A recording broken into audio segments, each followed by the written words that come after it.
On this episode of the Sacred Playgrounds podcast, we have our friends, Jess and Jessica, who lead a couple of camp associations. We'll talk all about how they're using the insights that their associations have been gathering through different projects, how they use them both at their association level, and how they get them into the hands in an effective way to their camps.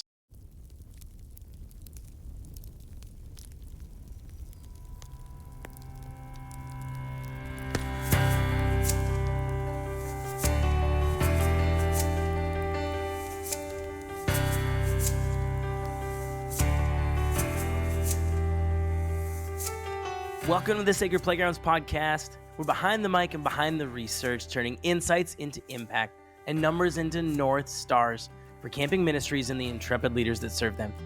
Each episode blends thoughtful theology, compelling data, and actionable wisdom, all to help camps thrive today, tomorrow, and for years to come. I'm your host and producer, Jared Rendell, Director of Innovation and Communication for Sacred Playgrounds.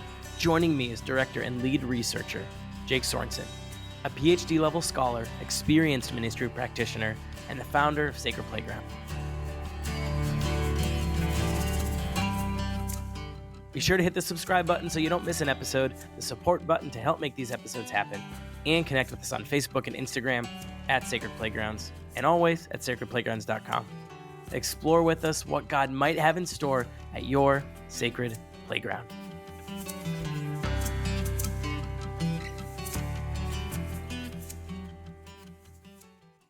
Welcome to the playground, all, and welcome to the playground, Jess and Jessica. Well, Jessica, you got to come on once, actually, like season 1, I think. Yeah, several years ago. It's all right. Here we are, season 5. It's been a while. Welcome back. Jess, welcome. Thank you. I'm grateful. I'll say thank you a bunch, probably. Thank you for hopping on. When we get a chance to have guests, especially guests that we have a ton of engagement and alignment with, like, I don't know, even especially in the last year between great gathering things that we were all connected with and different projects, we've gotten to hang out a lot. And I love that, right? Like, I love that I get to see you in the airport and all of a sudden we're chatting for 20 minutes just cause. And so thank you for hopping on. Our plan, everyone, is we're gonna let these two introduce themselves, and then we're talking about kind of association level insights. So this is they're spilling it, how these things are happening at their association leader level, their association director level.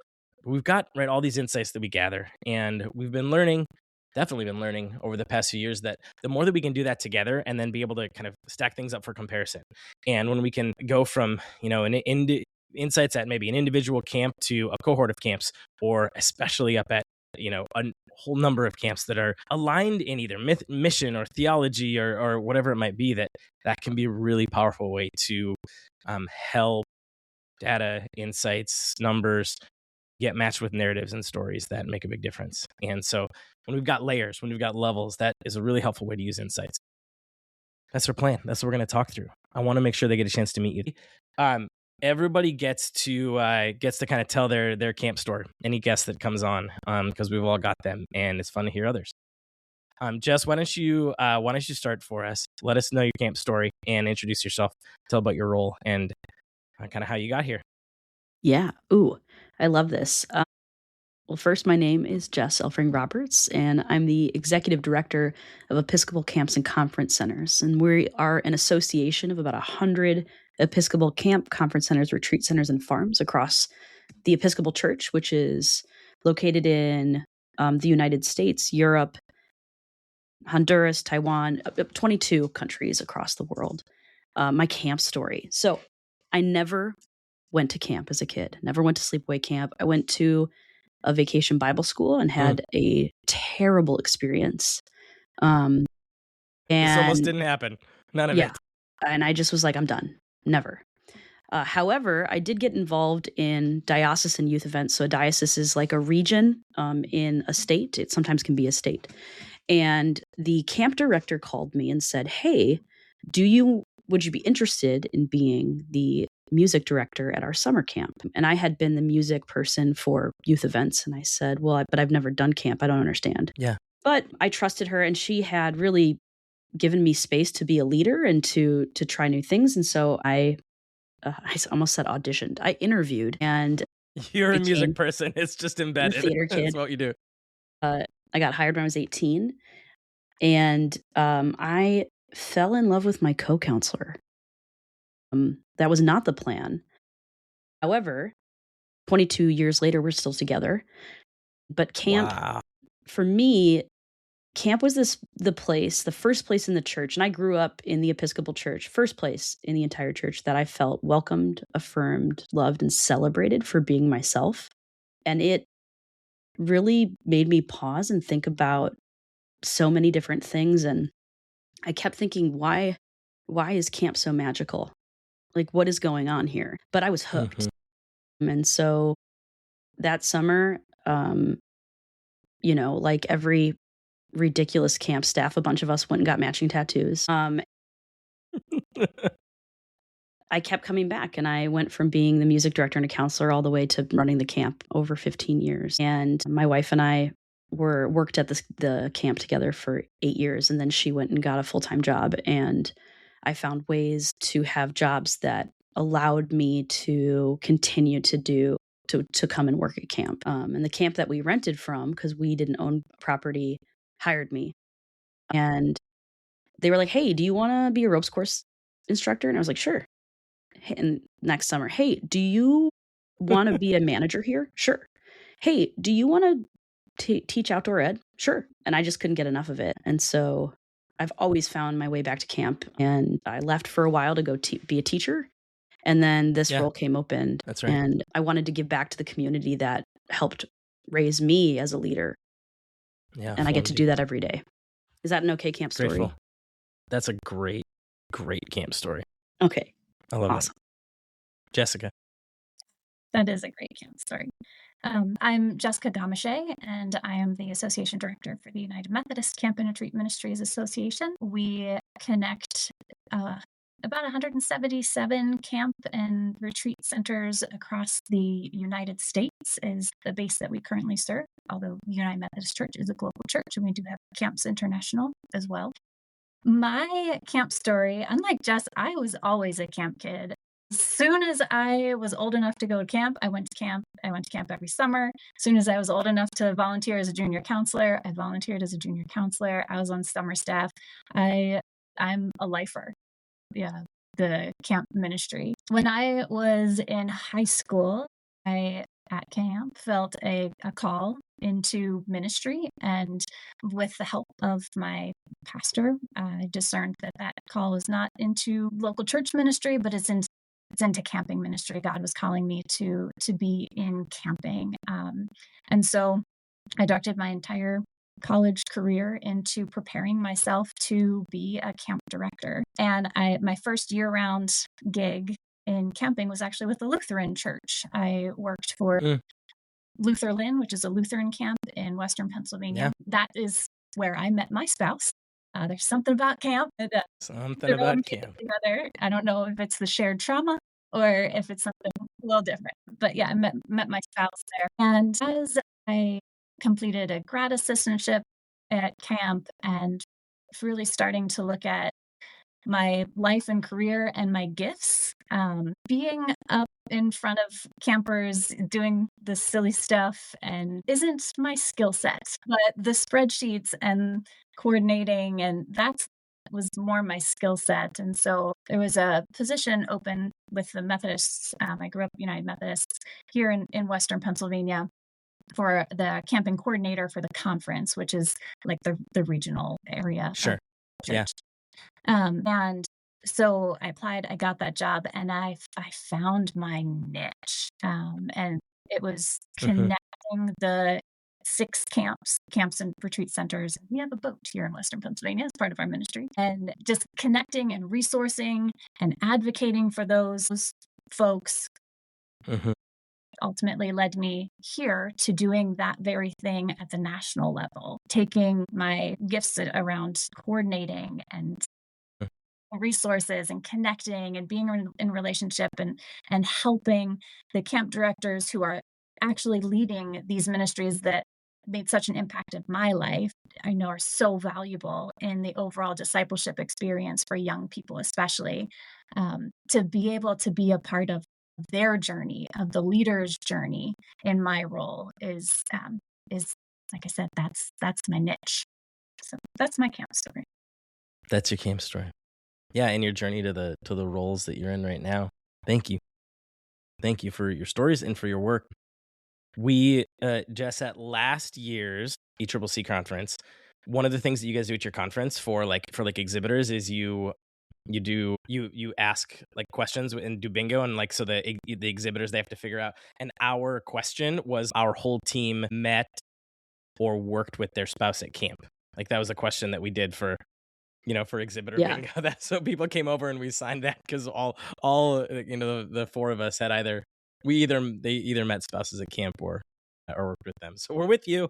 Love There's it. something about it. All right. So thank you again. Thank you for your stories. So this leads into a question you kind of set us up, but you lead these cool, vibrant associations, and that means you get to do a lot of things, right? And you get to end up getting together with these people, and you get to go to camp like crazy, right? I remember thinking how amazing it would be to like travel all over the place and get to hang out with all of these camp people all the time, and feel similar blessing to what you're saying, that I get to do that in creative ways right now. That sets up a question that I'm going to ask before we dive into some others, and we're going to use it as this week's quick camp question. Quick camp question. All right, here it is. Our quick camp question for the week. How does the energy, just think vibes, think sort of brand, I guess, maybe the energy, the brand of your association match or not match your own, right? Like we serve a diverse set of camps. We work with a ton of directors who some have skill sets like you're talking about, Jessica, that like they can coordinate their face off, they can really keep things organized, they administrate really well, and they leave a bunch of front of the room silliness to others, right? And Jess, we did improv moth storytelling at this year's conference that you crushed, and was really fun for me to do, by the way. That so different. This is true for kind of the other like OMC. We'll talk about these in a second, but these outdoor ministry connections, we were all on a call together yesterday, and I was just paying attention for a second to like, oh, look at all these different perspectives and skill sets. So that's my question, is thinking about your own kind of energy and how you are. How do your associations match that, or maybe not? Jessica, why don't you start? So whenever I think about this question, it sounds simple, but it's so true that the energy of the association is the energy of me, not just because our members in the community energize me, but because everything that we do as a family, as a network in UMCRM is done and driven by the energies and passions and ideas of our community. There isn't anything that's staff driven. So all of my work, all of Jen's work, who Jen is our director of communications and community engagement, everything that we do is driven by the energy of the community. So their energy and ideas and thoughts and desires is what drives my energy as far as what I do and what excites me. So it matches exactly because it is the energy of the community. Yeah, that's sort of where it's sourced from. Yeah. Jess? I just want to say, Jessica, I love how you started this with, whenever I think about this question, I don't know how many times you've thought about this question, or been asked this question. This is the first time I've ever been asked this question. And the things I know about myself, I have a lot of energy.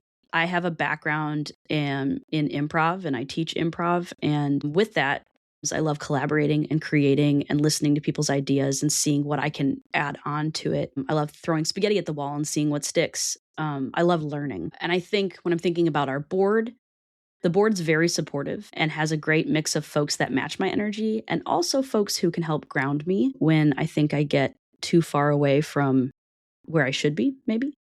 And I think sometimes our association loves that energy, and I think it helps them think about what they bring, and maybe they thought that they didn't have a skill or they didn't have something, but then they realize, oh, I do. and they just needed a space to be lifted up. And so sometimes I think that is kind of my role, is to lift up folks who have these gifts and give them a space to lead. I also know that I'm a pretty welcoming person, and I make people feel comfortable with whatever that is and creating a safe space. And I think I got that from working at camp. And I see that often within our camp leadership, is creating these welcoming spaces where people feel safe. So I think there's a mix of it. I know I can be a bit intense, and I don't think the association is. I think that's just a personality challenge or gift. You can take it whichever way you want. Thank you, guys. I appreciate that. Yeah. Those are your questions. Jess, I had thought about that even when you were telling part of your story, like, because part of, and we'll talk about one of these projects in a second, but as you talked about that welcome, like, the data literally says that matches, right? Like, part of what we found in kind of a couple of the waves of the Episcopal Church Leadership Project was that part of your brand, both in particular camp, but in the Episcopal Church overall, is an incredible welcome, right? Especially of outcasts, especially marginalized, right? It's part of your brand as a church, and so that is maybe even a little sourced from camp, your work, et cetera, I think is an interesting match. That's kind of like we're always trying to put, stats to these stories and numbers to these narratives. So I love when things back up at that level. We have this thing in the Episcopal Church called a baptismal covenant. And it's like these promises we make. And one of them is to support the dignity of every human being. And I think camp really tries to live into that. And I think we try our best in church to also do that. But we're human and we fail and we try to pick ourselves back up. But yeah, I think camp lives into that. Not just the Episcopal camp. I think all of our camps do such an amazing job doing that. Jessica, I was thinking too, this, like, your role for your particular association needs to be highly, like, these coordination skills really matter. Like, these coordinating skills and these relational skills really matter, because you guys, like, you operate within your conferences differently, like, right? Conferences are involved in camps in a different way than a lot of the, the deeper independence of some. And so you've got these layers of organizing, and that means layers of people and all of that. So, like, it really takes, like, of course there is vision and strategy, and you really have to be someone who can be relational and then help organize these layers. So it was a little bit of like, as I thought about the two of you, have gotten to know the two of you enough, I think there are parts of your roles and your associations that really, like, the puzzle pieces are fitting really well. That's part of why I was thinking about that question. So I think that's interesting. It's really interesting you bring that up, because I think, especially over the past year, I think Jessica and I have found ways to work together in trying different things. And it just kind of happened organically.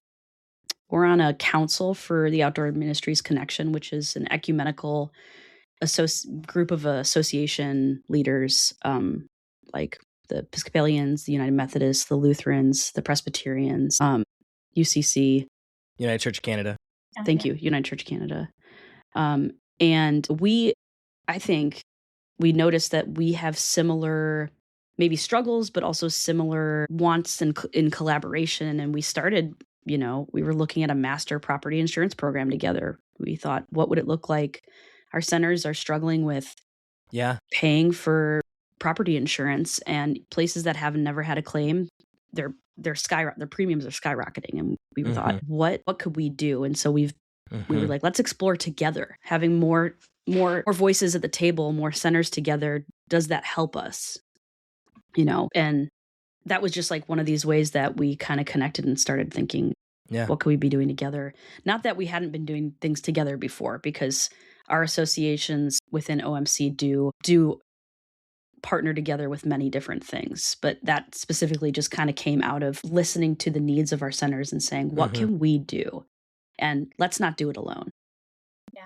Those partnerships that come so naturally between the different denomination associations because of the nature of the work that we do as individual associations. We have seen through decades the power that bringing our camps together can have, and the impact that it can make by knowing that we're not doing it alone. And so whenever we're doing projects like the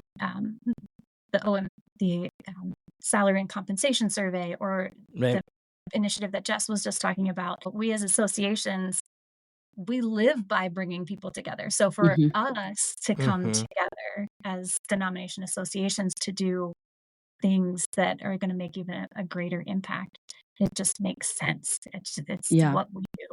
And the fact that we like to share, for instance, we have our summer impact report that we did with some staff, and I know you all just finished it, and to be able to look at both of them together, which I haven't looked at yours yet. I'm excited because I bet there's going to be so many similarities, and I'd love to. There are. There are. Yeah, I know you have all the Yours answers. is open on a tab on my desktop right now. It's been fun to look at both of them side by side. Yeah. I appreciate this line of thinking a little bit, because I think it also matches the, well, I'm going to say trajectory, because I don't think it's done. That, like, part of the knock on camp, whether it's from the church or whether it's, which used to be more reality than it probably should have been, is this, like, camp is this set apart place, right? And what that's actually supposed to mean is right, something special, right? A place to connect. It doesn't mean an island. It doesn't mean a silo. It doesn't mean a thing that operates, by itself, independent of church, independent of family faith formation, independent of each other. And so this trajectory of collaboration, this trajectory of sharing that has, I feel like, increased significantly over the past at least couple of decades, is really, really good news, really, really encouraging, because we do it better together. Like, that is a thing that is true. And so that we are doing that we're choosing that intentionally, and finding ways to, like, to, I don't know, put teeth to that, I guess, is good news. Yeah. So, all right, here's what I want to do.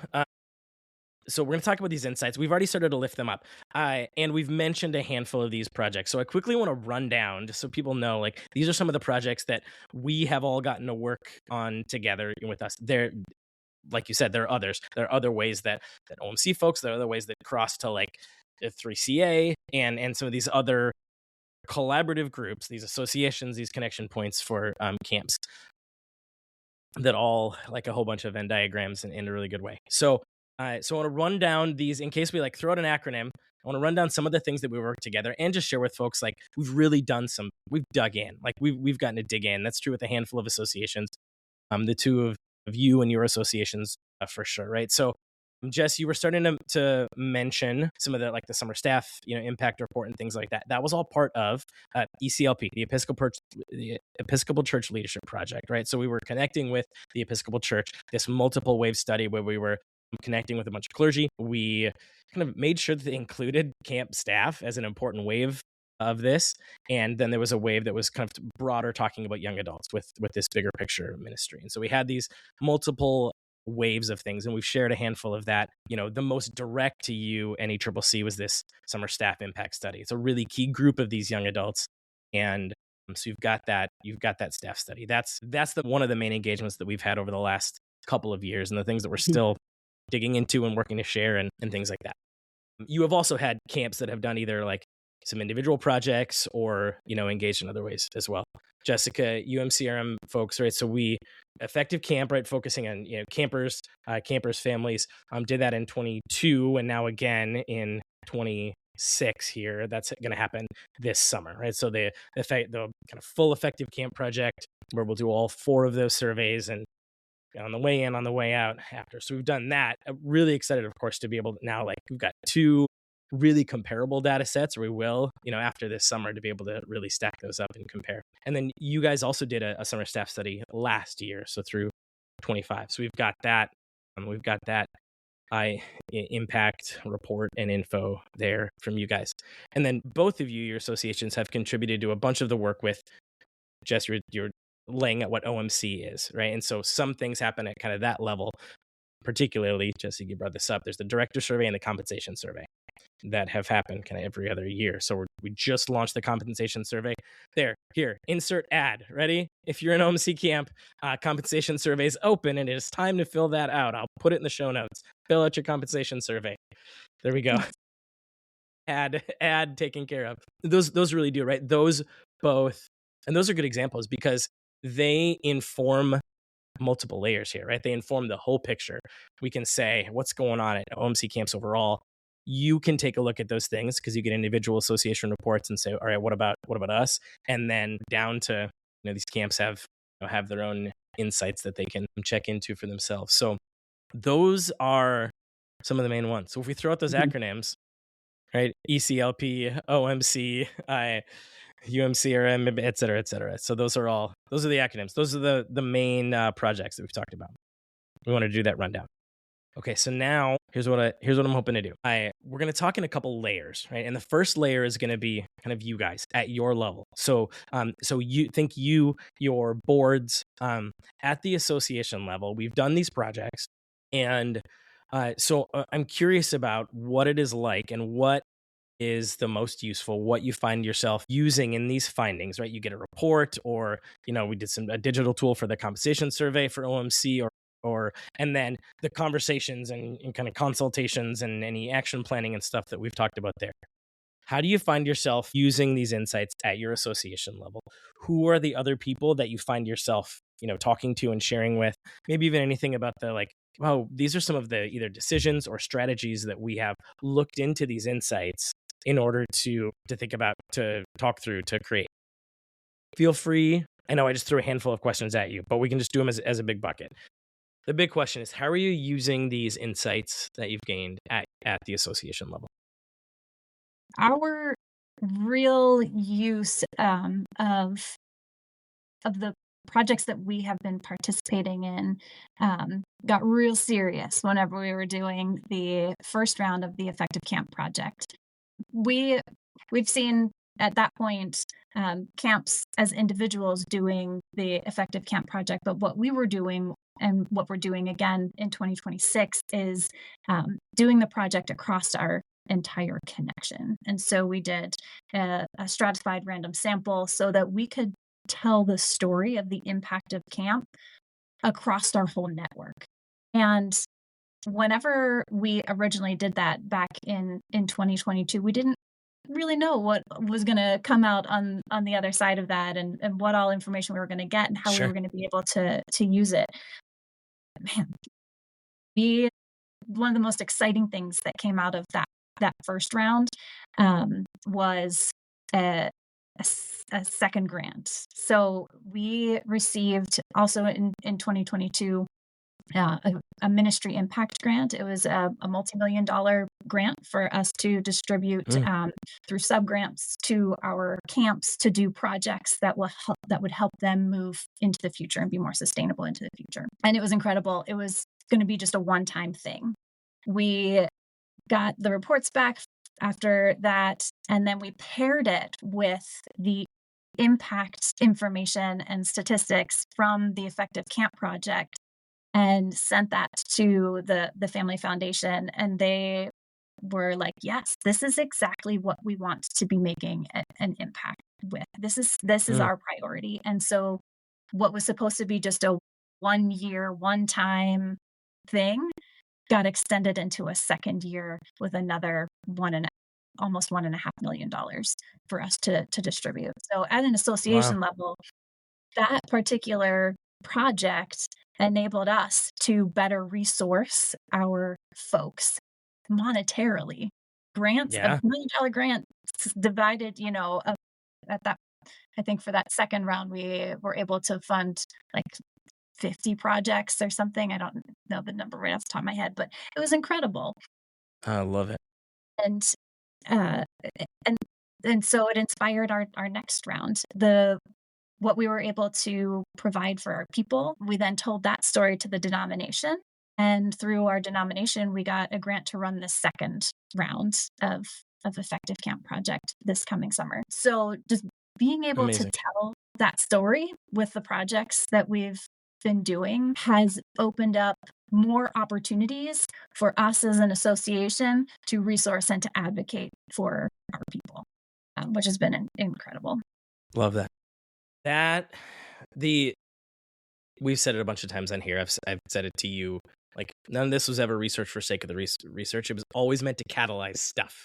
Any project you're doing, any report that's coming out, we're grinding through data and trying to make visuals to make it come alive. And all of this is like, it's interesting that a lot of the things that that Jake and I, the rest of our team too, spend our time doing isn't even for the sake of that thing. It's for the sake of what that catalyzes.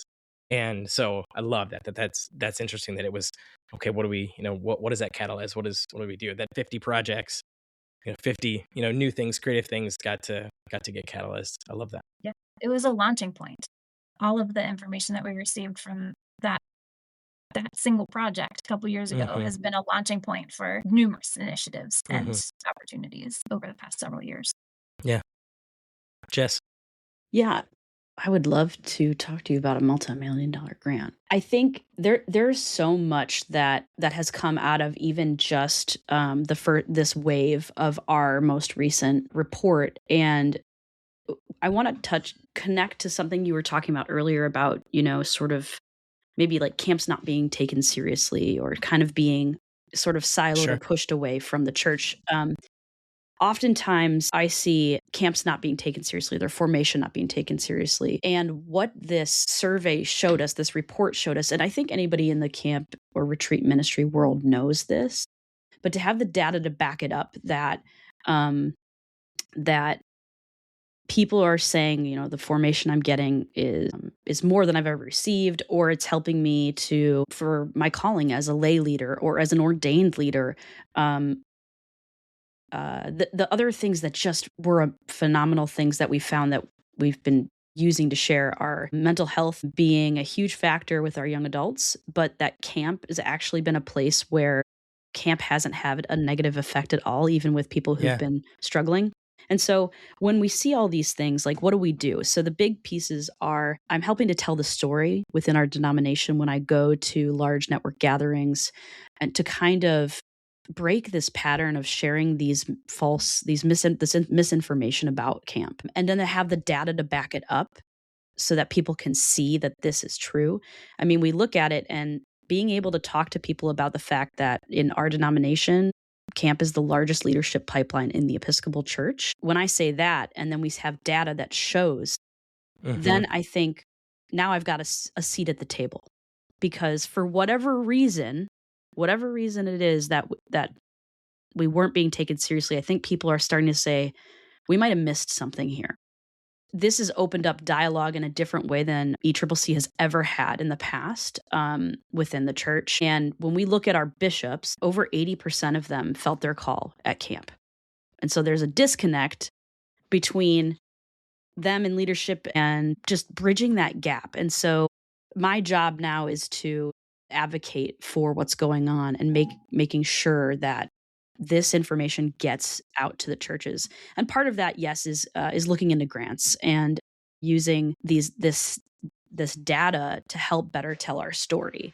And that's a piece of it. But a lot of it is these conversations that I've been having and being invited to places that we've never been so that we can help tell our story.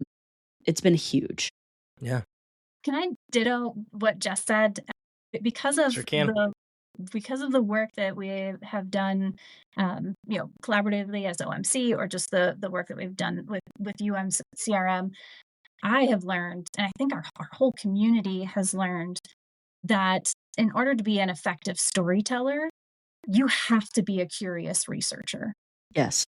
It's one thing to say, being on summer staff is a really amazing experience.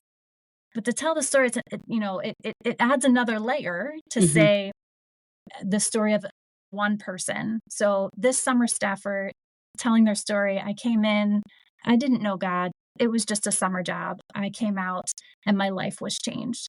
And then to connect that to, John's story is the story of so many other summer staff. We have 40% of our summer staff coming in with the United Methodist, active in the United Methodist Church, only 40%. But on the other end of their summer staff experience, 80%, 87% are leaving having grown in their faith. It just adds so much depth to being an effective storyteller whenever you are curious about research and can put those numbers to the story. Now, I don't know. One of my favorite things, I'm sorry, I'm getting into data, but it's a piece of this, is a lot of the staff, the majority of them who had never been to camp before or had never worked at camp before, said at the beginning of the summer, the number one thing they wanted to do was have fun, which is fair. But then at the end of the summer, that same group of new folks, their number one reason for being at camp was to make a difference. And it changed. And the returning staff all wanted to, be a positive influence, make a difference, still have fun, but something changes in your brain. And we had in ours, gosh, I don't know the exact number. It's over 90% said they grew in their faith. Even ones who said, like, I don't have faith. Something happened, right?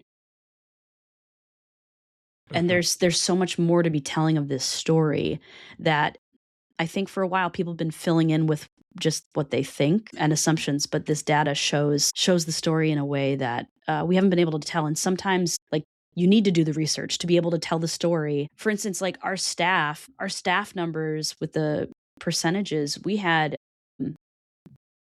20% identified as people of color, 32% identified as being a part of the LGBTQIA plus community. And that's a huge change, I would say, in the past like 15 years. But if we don't do this research, we're telling a story that's not necessarily true about what is actually happening in our camps. And then just what you and I can do with that information then as an association, to get back to Jared's question, what we can do with that information is then shape the resources that we're putting out there based off of the summer staff impact study that CRM did just last summer. We created an entire blog series on tools and approaches to managing summer staff based off of what we learned during that study. Yes.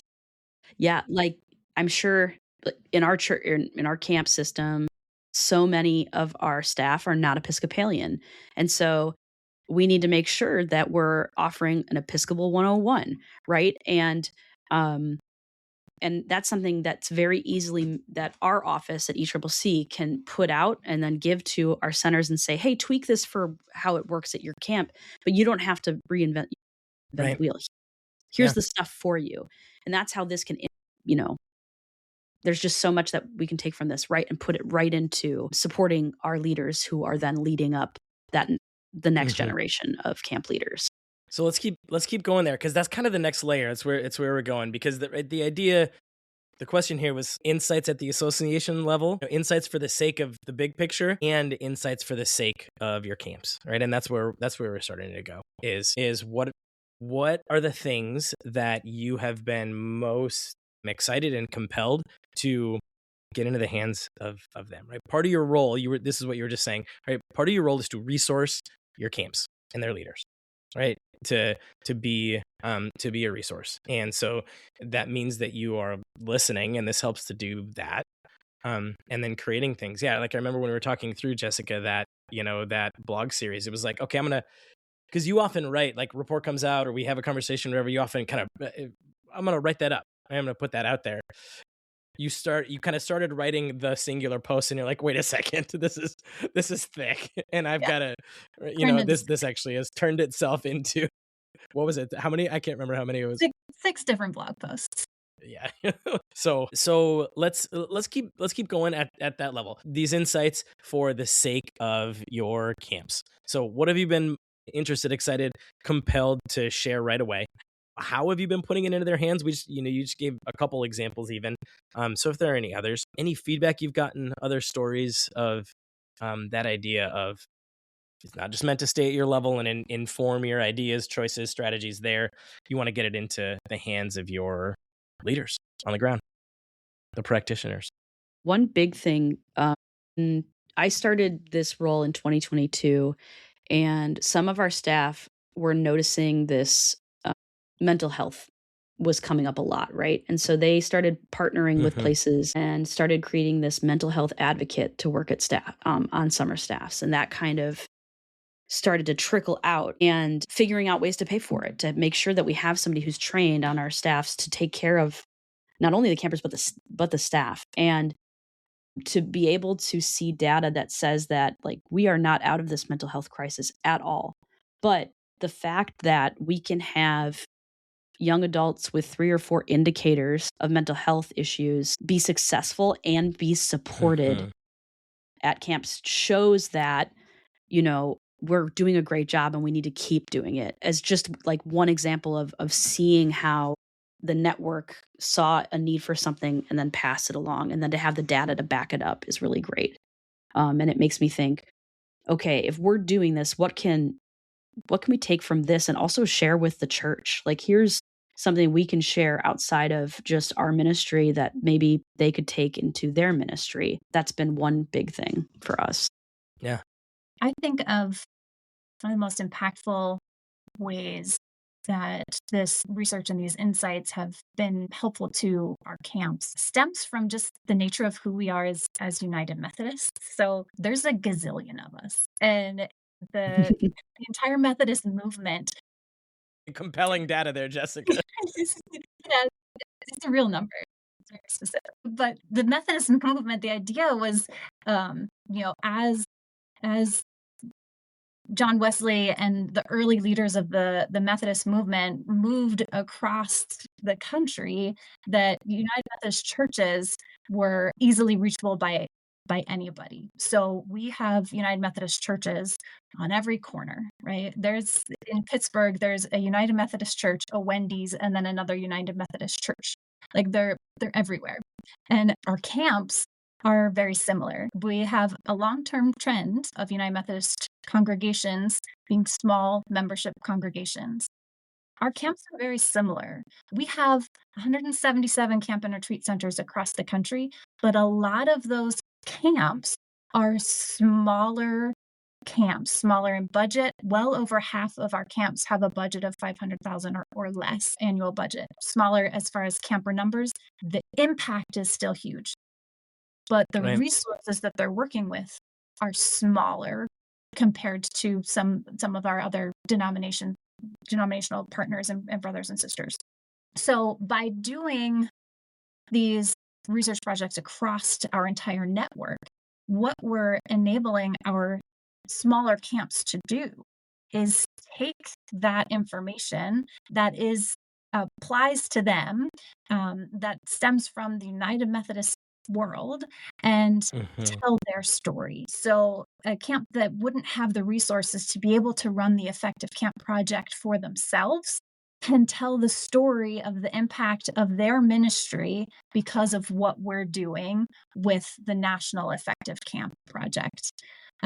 So being able to provide this information and these resources to our smaller camps that wouldn't be able to do it on their own is such a huge aspect of the why, as to why we are doing this. I think this goes to show too, Jessica, like looking at smaller budget camps, is that it doesn't matter the size of your camp. I mean, the budget, yes, it helps being resourced, but when I look at our impact study, I know some of the budgets, and I know that because of the way that we welcome and the way that we try to proclaim the gospel by word and deed, that we're making an impact, even if our camp budget is really, really low or really, really high. And this shows it, right? And like, do I wish that I could have go-karts at every camp? Heck yes. Is it needed? Unfortunately not for me. Last question. What are you hopeful for in camping and among your association camps in the next 5 years? What brings me hope is knowing that what's at the heart of our ministry has made a difference in millions of people's lives, regardless of what that looks like through the decades. The idea of being in a holy space that is set apart for people to come and remove the distractions of the everyday life and discover who they are as a disciple and who they are in their own faith and in their own journey, that will never change. From the beginning of our camp movement in the United States specifically, through the trend of everybody has an adventure camp, everybody is doing a sports camp, to whatever is going to come next. We're at a point where we need to discover and figure out what it is that's coming next. And I have hope that we will. And I know that what's at the core of what we do isn't going to change as we discover what's next in camping. That gives me hope. Amen. My hope, and I think this is for all of our camps, especially in the OMC, is that I'm a parent and I have a 10-year-old and a 5-year-old, and the world we live in, more and more, I think kids need camp. More and more, they need to be outside, grounding themselves in creation and returning to that. I can really see this need to reconnect by unplugging. My hope is that parents give camp a chance and that more kids can have the opportunity to be with kids that aren't like themselves and to learn from each other, and to be in a community for the first time without your parents or whoever your caregivers are, and a chance to pray outside or to worship outside and to learn from one another. And I think just more now than ever, there's this calling of coming back to creation that we can give at our camps. And I just want people to take that chance. And it's hard to drop your kids off at camp, you know, but the training that we all do and the care we have for the place and for the people is worth it. Yeah. Amen. Thank you. I'm really grateful. Before we go, we're going to do our stat of the week. Stat of the week. Stat of the week. Stat of the week.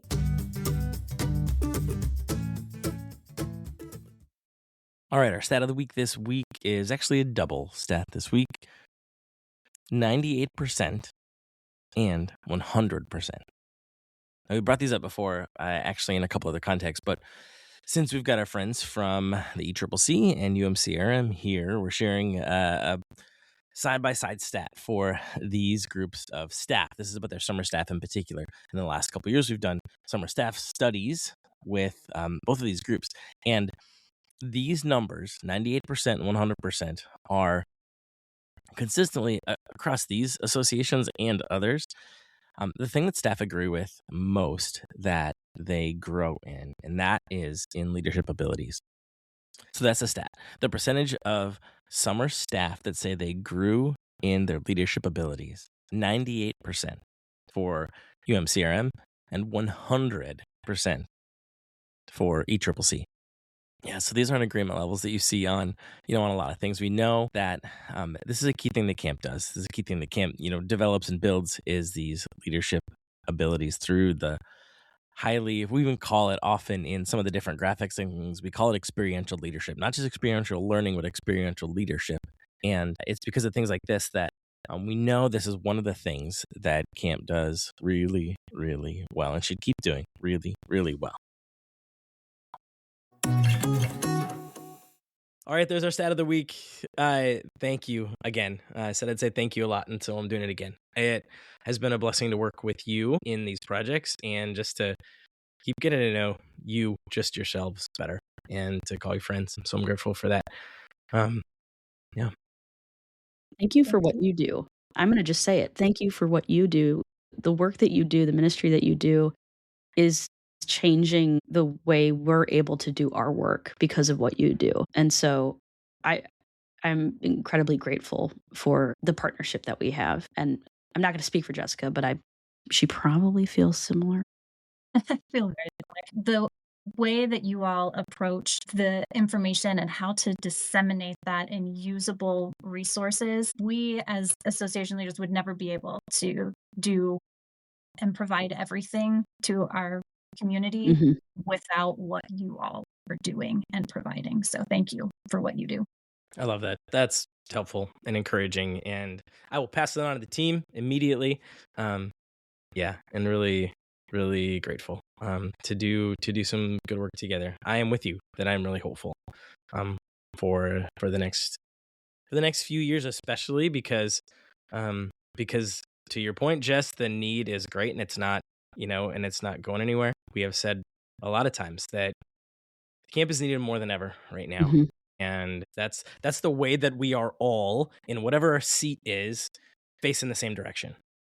And I appreciate that. And I'm grateful for that, right? That means we're all working together in one way or another. If you're listening and you've got kind of that lens, or if you're an individual director, or if have a line to parents that are curious about camp. Yeah, send this on, share away, and we'll all keep going together. Grateful to you, listeners, you too. Thanks for listening to the Sacred Playgrounds podcast. Hey, camp friends. The Sacred Playgrounds team is committed to keeping our podcast free because we believe that the impacts and stories of camp should be shared far and wide. But it isn't free to produce. We keep everything in-house, but even so, each episode costs us about $450 to produce. If you find these conversations, quick camp questions, and stats helpful in your ministry, consider buying the team a cup of coffee. We use the Ko-fi platform to accept your one-time and recurring offers of support. ko-fi.com/Sacred Playgrounds. Thanks.